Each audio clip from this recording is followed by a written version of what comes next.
Hello everyone, welcome to the channel. In today's video, I'll show you how to change country on Instagram. It's quick, easy, and only takes a few taps. So let's get started. First, open the Instagram app on your mobile device. Now, go to your profile.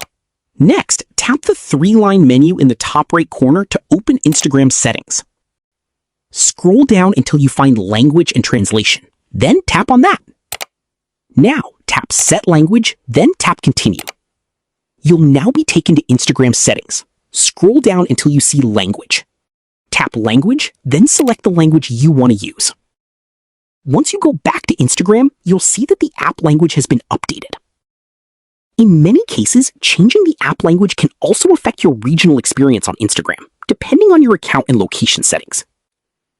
That's all for this tutorial. If you found it helpful, don't forget to like this video, subscribe to the channel, and turn on notifications for more easy Instagram tips. Thanks for watching, and I'll see you in the next video.